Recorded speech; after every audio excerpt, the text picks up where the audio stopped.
Ndabahaye mwirwe mwese nshuti banywanyi bacu mwebwe mukomeje kubana natwe mu biganiro n'amakuru tubatunganiriza ngaha kuri iyakure official. Iyakure official ni imbonesha kure imwe rudende ibashitsa ko amakuru yizewe, amakuru atosoye, amakuru aba yatokojwe n'itsinda ry'abamenyesha amakuru b'inzobere mu karere k'ibiyaga binini, maze tukayabashikiriza mu buryo bwihuse.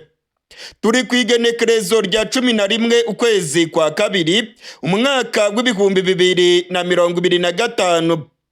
Amarira n'imiborogo bikomeje kwiyongera mu gisirikare cy'u Burundi. Uyu munsi mu gatondo kwigenekerezo rya 11 ukwezi kwa kabiri ibiziga by'abasirikare b'u Burundi birenga 146 byashikanwe mu gihugu cy'u Burundi. Ndasubiramwo, ibiziga birenga 146 by'abasirikare b'u Burundi baguye ku rugamba muri Congo byashikanwe mu gihugu cy'u Burundi. Amakuru yizewe mvana mu gisirikare cy'u Burundi aremeza ko ibi biziga byaje mu makontineri bivuye mu mujyi wa Bukavu. Amakuru aravuga yuko aba basirikare b'u Burundi baguye mu buseruko bwa Congo kuva mu cyumweru giheze, aho indwano zari zirimo kubica bigacika muri teritwari ya Karehe.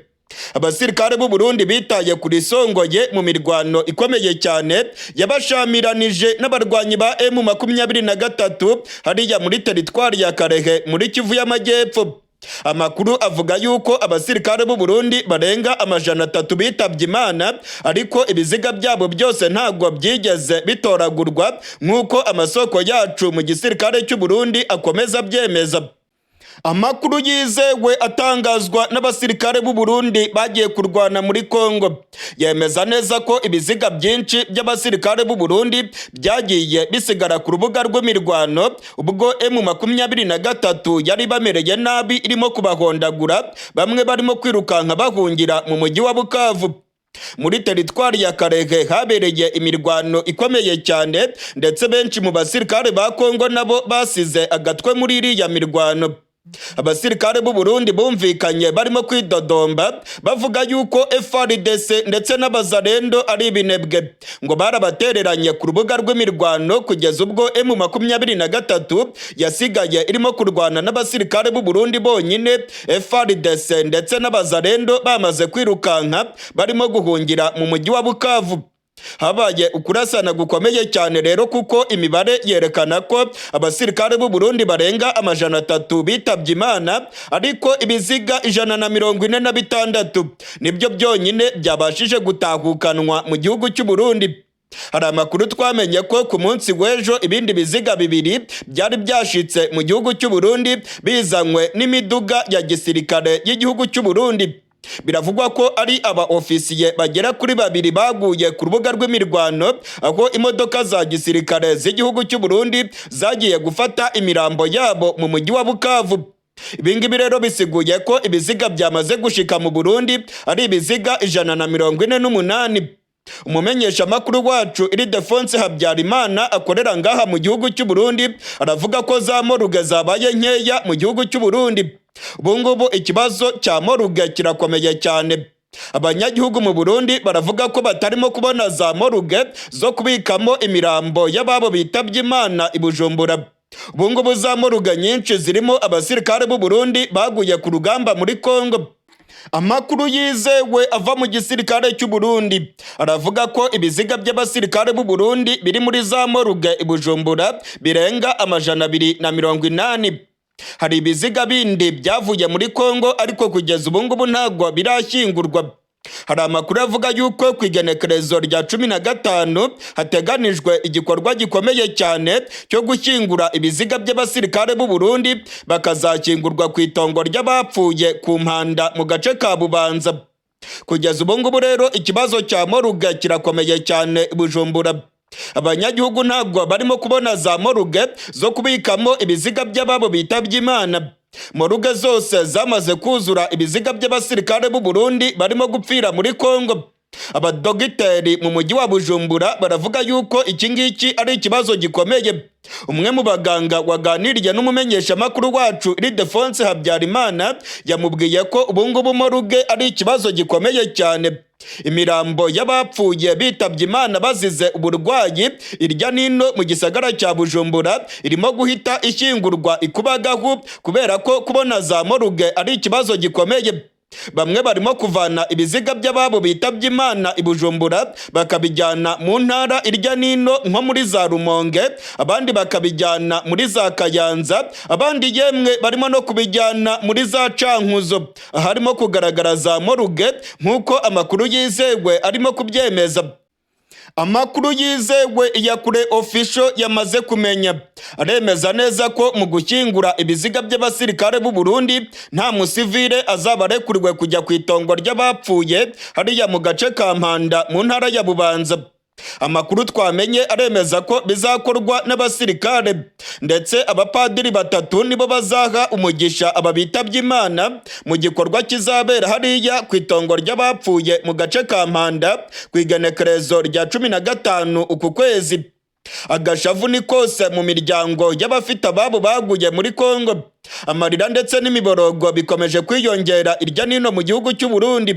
Ababyeyi bariko barakorora amosozi, abana babo barimo kugwa muri Congo. Ubutegetsi bwa Gitega bukanga ko babaririra ndetse ubutegetsi bwa Gitega bukanga ko ababyeyi bajya gushyingura abana babo baguye muri Congo. Abagore bafite abagabo babo baguye muri Congo barimo kurira ndetse barasaba ko ubutegetsi bwa General Evariste Ndayishimiye bwakwemera ko bajya gushyingura ibiziga by'abagabo babo baguye muri Congo.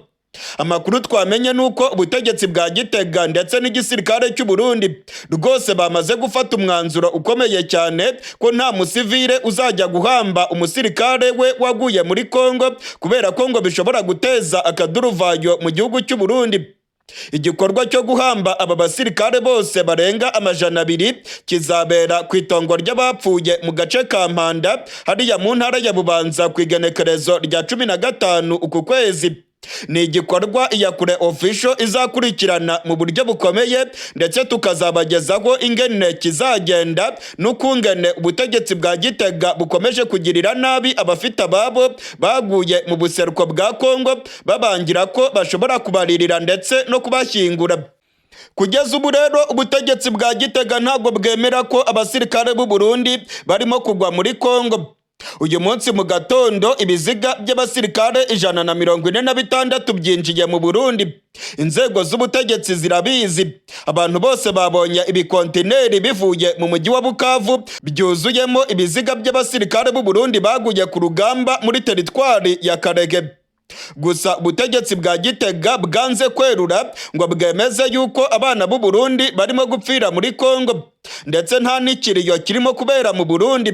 Ntabwo byemewe kuririra abasirikare b'u Burundi baguye muri Congo kubera ko ubutegetsi bwa Gitega budashaka kwemera ku mugaragaro ko abana b'u Burundi bashiriye muri Congo.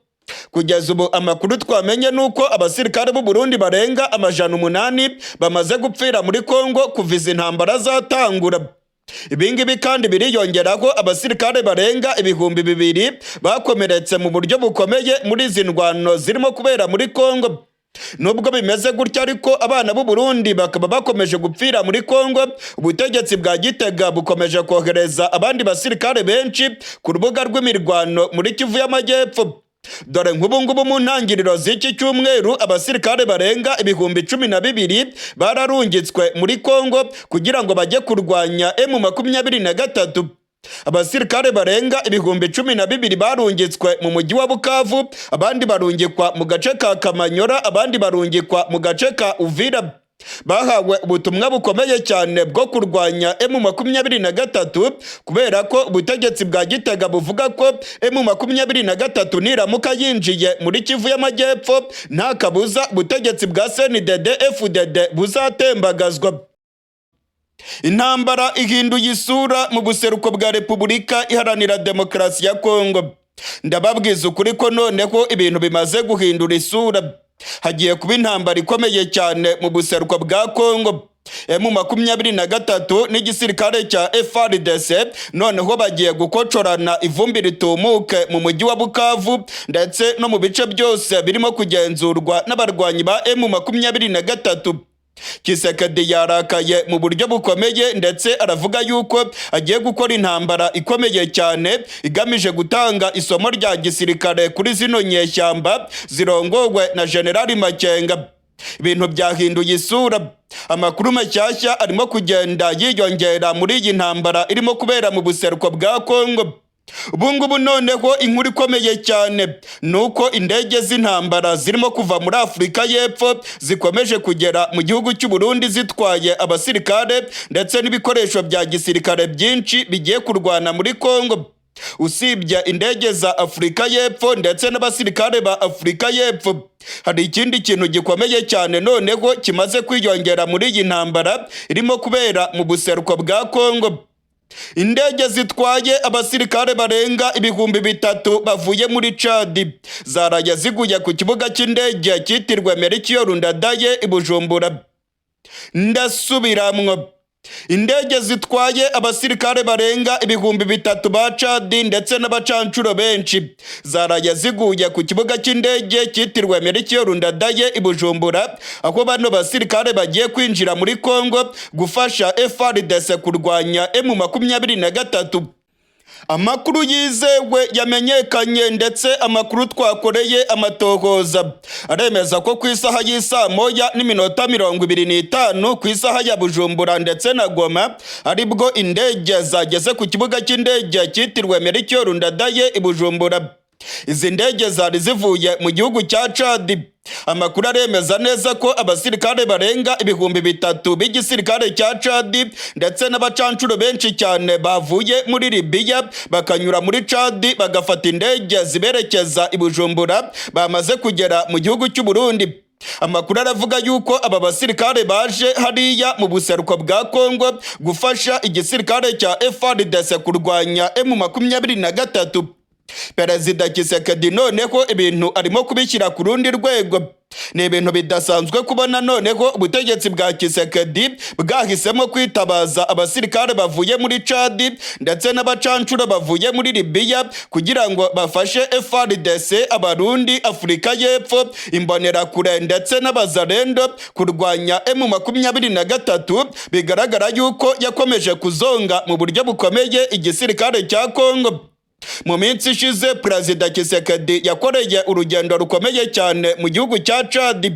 Amakuru yizewe yemeza yuko Tshisekedi yaganiriye na Perezida wa Chad akamwemerera yuko azamuha abasirikare bamufasha kurwanya M23 ndetse amakuru akavuga yuko igihugu cy'Uburusiya cyaba cyaragize uruhara muri ubu bwumvikane bwa Tshisekedi na Perezida wa Chad. Amakuru rero aremeza yuko abacancuro bavuye muri Libya nabo barenga 5,000 bakinjira muri Chad nabo batangiye kugera mu gihugu cy'u Burundi aho bazava berekeza mu buseruko bwa Congo. Perezida Tshisekedi arimo kugura abacancuro benshi abavanye muri Libya akabanyuza muri Chad ndetse n'abasirikare ba Chad nabo barimo kuva muri Chad bakarekeza mu Burundi ku kibuga cy'indege aho bagomba kuva berekeza mu buseruko bwa Congo mu duce twa Kamanyora, muri za Bukavu ndetse na Uvira. Amakuru aravuga yuko hagiye kuba intambara ikomeye cyane ndetse ko bano bacancuro n'abasirikare ba Chad bemereye Tshisekedi ko bagiye guhondagura M23 ndetse bakisubiza ibice byose M23 irimo kugenzura. Amakuru yizewe twavanye ku kibuga cy'indege cyitirwe Mirwano ngaha mu gihugu cy'u Burundi. Amakuru navanye mu masoko yanjye mu gisirikare cy'u Burundi aremeza ko abasirikare ba Chad barenga 3,000 aribo bageze ku kibuga cy'indege cyitirwe Mirwano hano mu gihugu cy'u Burundi.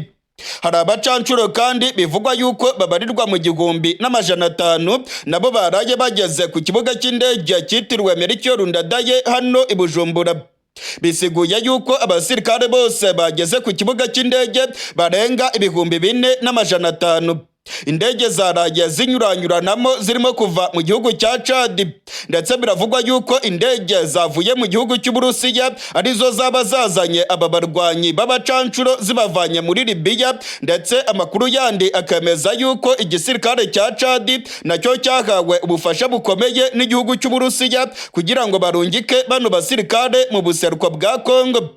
Ku kibuga cy'indege i Bujumbura ibintu byari bikomeye cyane kuva ku isaha y'isa moya z'ijoro nk'uko amasoko yacu arimo kubyemeza. Urujya n'uruza rw'abasirikare benshi cyane rwagaragaye ku kibuga cy'indege. Ibigo bya gisirikare by'igisirikare cy'u Burundi byegereye i Bujumbura nibyo byakiriye aba basirikare bavuye muri Chad ndetse n'abacancuro bavuye muri Libya.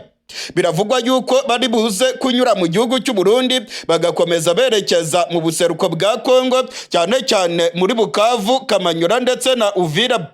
Muri Uvira hashize iminsi harimo kubakwa ibigo bya gisirikare bikomeye, ndetse mu mujyi wa Bukavu naho harimo gutegurwa ibindi bigo bya gisirikare bigomba kwakira aba basirikare b'abacancuro bavuye muri Libya ndetse no muri Chad.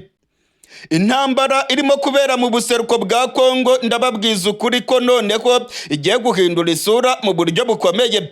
Kisekedi yarahiye aratsemba, yavuze ko iby'ibiganiro na M23 rwose atabikozwa, ngo azarinda apfa rwose ataganiriye na M23 nk'uko ubutegetsi bwa Congo bwabitangaje.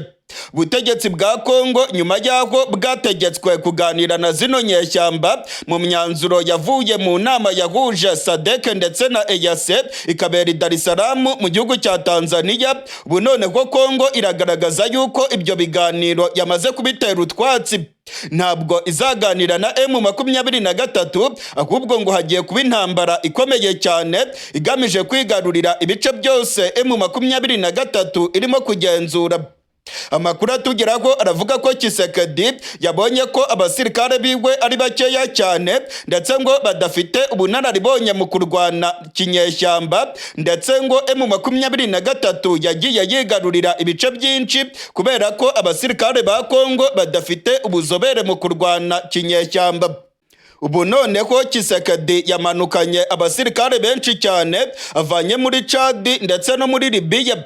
Byitezwe ko aba bacancuro bavuye muri Libya ndetse n'abasirikare ba Chad aribo bazagamburuza mu buryo bukomeye abarwanyi ba M23, ndetse Kisekedi akavuga yuko agiye gutanga isomo ry'imirwanire kuri zino nyeshyamba za General Makenga zimaze iminsi zirimo kuzengereza ubutegetsi bwa Kinshasa. Mu gihe abakuru b'ibihugu bya SADC ndetse na EAC bibwiraga yuko Kisekedi agomba kuganira na M23, we rwose yabiteye utwatsi. Ndababwiza ukuri ko ivumbi rigiye gutumuka mu buseruko bwa Congo.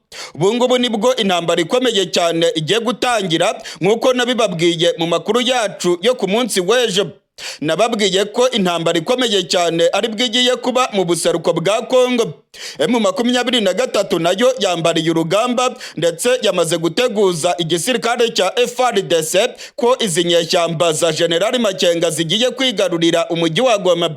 Mu itangazo rikomeye cyane M23 yashyize ahagaragara, yavuze yuko imiborogo ndetse n'amarira y'abanyagihugu mu mujyi wa Bukavu byamaze kumvikana, ndetse ngo M23 igiye kwigarurira uyu mujyi wa Bukavu kugira ngo itabare abanyagihugu bamerewe nabi cyane mu mujyi wa Bukavu.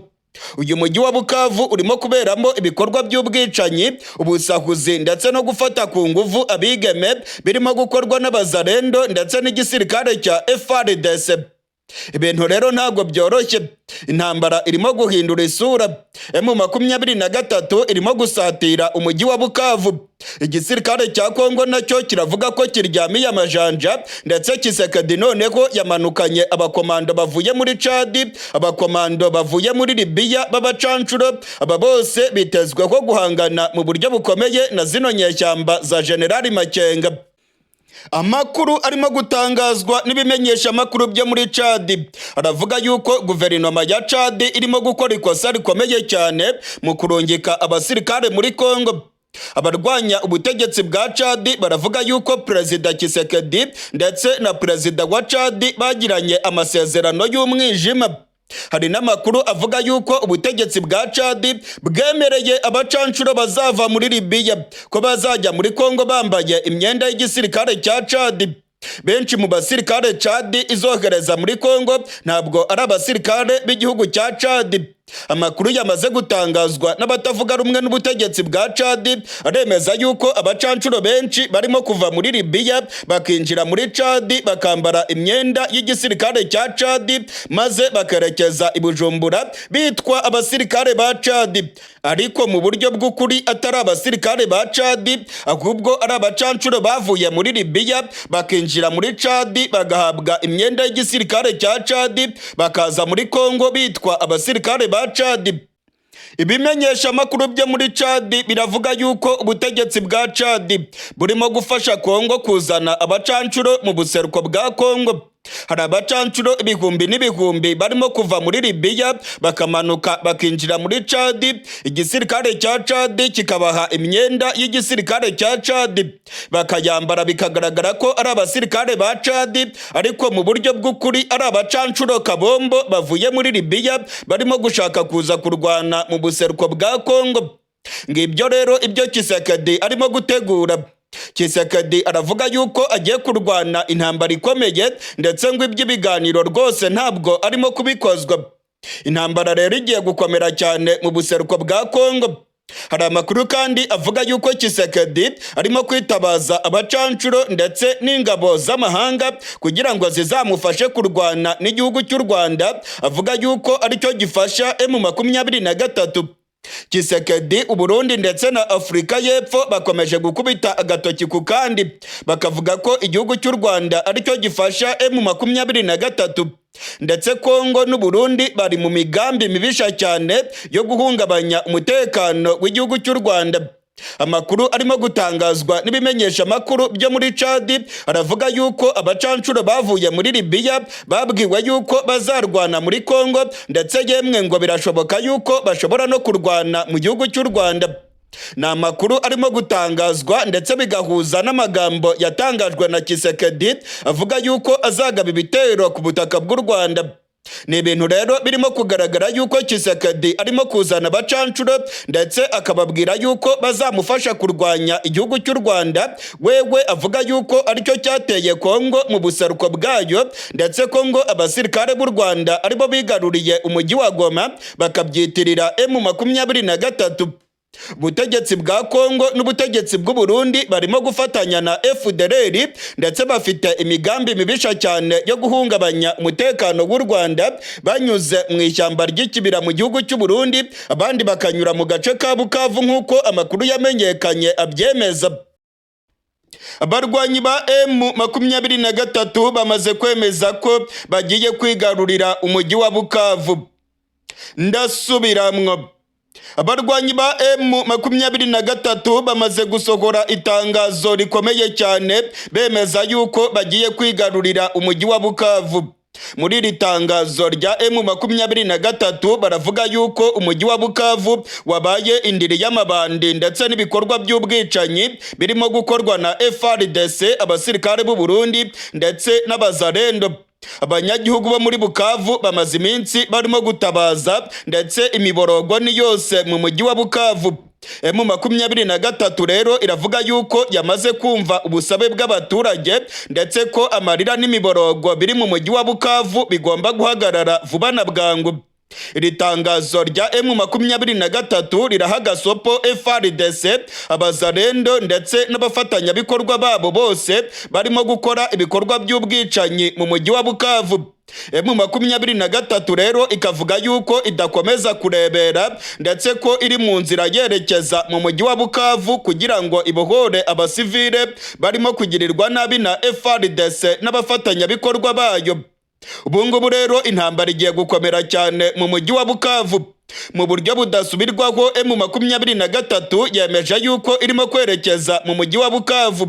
Umujyi wa Bukavu ugiye kuberamo intambara ikomeye cyane ndetse FARDC n'abafatanyabikorwa babo nabo baryamiye amajanja, baravuga yuko bagiye kurwana umuhenerezo kugira ngo M23 itinjira muri uyu mujyi wa Bukavu.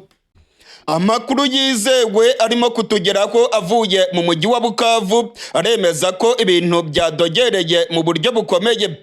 Hashize iminsi ibikorwa by'ubwicanyi birimo kwimonogoza muri uyu mujyi wa Bukavu.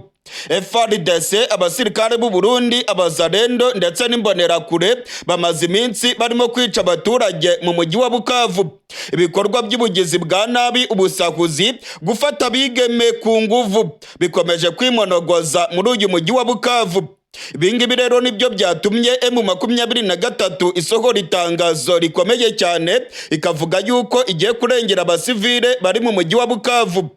Amakuru atugeraho aravuga ko abasirikare ibihumbi n'ibihumbi b'igisirikare cy'u Burundi barimo kugaragara muri uyu mujyi wa Bukavu, kandi ko baryamiye amajanja bavuga yuko bagiye kurwana umuhenerezo rwose, ngo ntago baza kwemera ko M23 yinjira muri uyu mujyi wa Bukavu.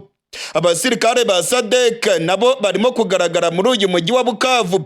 Abasirikare bakomoka muri Afurika y'Epfo barenga ibihumbi 10 biravugwa neza ko bamaze gushinga ibitwaro byabo mu nkengero z'umujyi wa Bukavu, aho bagiye guhangana mu buryo bukomeye n'inyeshyamba za M23. Abasirikare ba Afurika y'Epfo bakomeje kugera mu gace ka Bukavu banyuze mu Burundi. Amakuru yizewe aremeza ko abasirikare barenga ibihumbi 10 bavuye muri Afurika y'Epfo bakanyura mu Burundi maze bagakomeza berekeza mu buseruko bwa Congo, cyane cyane muri Bukavu ndetse na Kamanyora.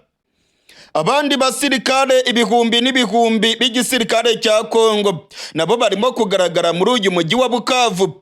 Uyu mujyi wa Bukavu wabaye isibaniro ry'inyeshyamba nyinshi cyane za FDLR, inyeshyamba z'abamayimayi, abiyitabaza rendo, abasirikare ibihumbi n'ibihumbi ba Afurika y'Epfo, abasirikare ibihumbi n'ibihumbi ba FARDC ndetse n'ibihumbi bitabarika by'abasirikare b'u Burundi. Aba bose rero baravuga yuko bagiye kurwanya M23. Aka kavuyo k'abasirikare rero katumye abanyagihugu batakaza umutekano wabo mu mujyi wa Bukavu. Aba basirikare barimo gufata abigeme ku nguvu, barimo gusahura za magaze mu mujyi wa Bukavu, ndetse abaturage muri Bukavu barigaragambije bamagana FARDC. Abaturage babwiye guverineri wa Kivu y'Amajyepfo ko ibirimo kubera mu mujyi wa Bukavu ari akamaramaza, ko abasirikare ba FARDC barimo kubica, ko barimo gufata abakobwa ku nguvu, ndetse ko ibikorwa byabo byose birimo guhungabanywa n'aba basirikare ba Congo n'Abarundi bamaze kwirundanya muri uyu mujyi wa Bukavu. M23 rero irabateguza ko urugamba rugiye kwambikana muri uyu mujyi. M23 iravuga ko itazakomeza kwihanganira ibi bikorwa by'ubugizi bwa nabi birimo gukorwa na FARDC n'abafatanyabikorwa bayo muri uriya mujyi wa Bukavu. Reka mbibutse ko ku munsi w'ejo imirwano ikomeye cyane yabereye muri teritwari ya Karehe yasize abasirikare barenga 300 ba Congo ndetse n'Abarundi baguye ku rubuga rw'imirwano muri teritwari ya Karehe. Abasirikare b'u Burundi bitaye kuri Songoye, ndetse amakuru yizewe aremeza ko nyuma y'imirwano yabereye muri teritwari ya Karehe abasirikare barenga 95 b'igisirikare cy'u Burundi barimo umusirikare afite ipeta rya majoro bamanitse amaboko bakishikana mu nyeshyamba za M23 hariya muri teritwari ya Karehe muri Kivu y'Amajyepfo.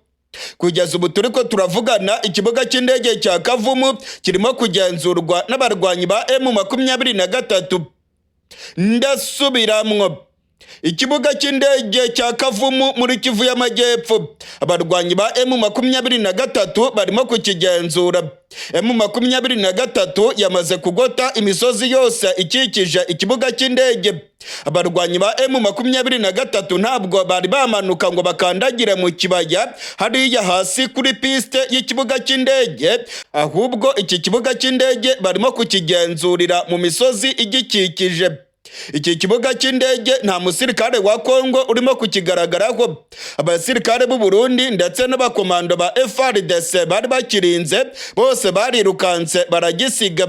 M23 rero niyo yamaze kugota uduce twose dukikije iki kibuga cy'indege, bisiguye yuko yamaze kukigarurira, nubwo M23 itari yakandagira hasi neza neza mu kibaya kuri piste y'ikibuga cy'indege.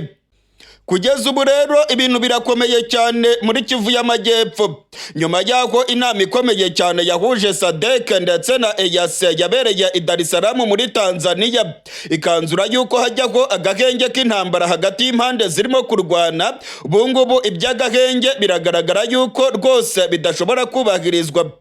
FARDC irimo kurwana, M23 nayo yakamejeje urugamba rwambikanye, ndetse M23 irimo gutanga gasopo kuri FARDC ndetse igateguza ko igiye kwigarurira umujyi wa Bukavu. Abihweza ivya politike ndetse bagahinyanyura izi ntambara zirimo kubera mu buseruko bwa Congo baravuga ko mu mujyi wa Bukavu ibintu bishobora gukomera cyane. Hari abasirikare ba Afrika y'Epfo barenga 10,000 baryamiye amajanja bavuga ko byanga bikunda bagomba kurwana. Mu gihe rero FARDC ndetse n'abasirikare ba Afrika y'Epfo utibagiwe n'abasirikare b'u Burundi mu gihe baba batakaje uyu mujyi wa Bukavu, byaba ari ikimwaro gikomeye cyane ku butegetsi bwa Congo, ndetse rwose ibyo kuvuga yuko bazabohoza umujyi wa Goma bagomba kubyibagirwa burundu. Ntabwo ushobora kugaba ibitero byo kubohoza umujyi wa Goma mu gihe udafite umujyi wa Bukavu. FARDC rero n'abafatanyabikorwa babo bagiye kurwana umuhenerezo kugira ngo bagumane ubugenzuzi bw'umujyi wa Bukavu, maze bazakoreshe aka gace ka Bukavu biyoruganiza babone uko bagaba ibitero bigamije kubohora umujyi wa Goma, nk'uko amakuru yizewe atugeraho ava mu gisirikare cya Congo akomeza byemeza. Mu gihe rero M23 ivuga yuko igiye kwigarurira Bukavu, ndabamenyesha ko mu gace ka Itombwe nago ibintu byakomeye cyane. Muri segiteri ya Itombwe hariya muri Kivu y'Amajyepfo mu bice bya Minembwe, imirwano irimo kubica bigacika muri kano gatondo k'igenekerezo rya 11. Igisirikare cya FARDC, abamayimayi ndetse n'interahamwe za FDLR bongeye kugaba ibitero bikomeye cyane mu mihana y'abanyamurenge. Amakuru arimo kutugeraho aravuga yuko umutwe wa twirwaneho urimo guhangana n'igisirikare cya FARDC mu buryo bukomeye. Mu ijoro ryakeye abamayimayi ndetse na FARDC bashimuse inka z'abanyamurenge zirenga 400 muri kariya gace. Amakuru atugeraho aravuga ko abanyagihugu barimo kwicwa ndetse ko FARDC irimo kohereza ibibombe mu mihana ituwe n'abanyagihugu. Abanyamurenge baravuga yuko baraye mu bihuru, abandi baravuga yuko ibintu bibakomereye cyane kuko igisirikare cya FARDC kirimo gukorana n'abamayimayi mu bwicanyi bukomeye cyane burimo gukorerwa hariya mu gace ka Itombwe. Amakuru rero aravuga yuko imirwano ikomeye. Umutwe wa twirwaneho urimo kugerageza gusubiza inyuma FARDC, ariko biragaragara yuko FARDC yamanukanye abasirikare ibihumbi n'ibihumbi muri kariya gace ka Itombwe. Hari ubwicanyi bukomeye cyane rero burimo gukorerwa abanyamurenge, ndetse amakuru arimo kutugeraho aravuga yuko jenoside yaba irimo gushyirwa mu bikorwa n'ubutegetsi bwa Congo, kuko barimo kwica ku mugaragaro izuba riva abanyamurenge kandi barimo kubagirira nabi nta cyaha na kimwe bakoreye ubutegetsi bwa Congo.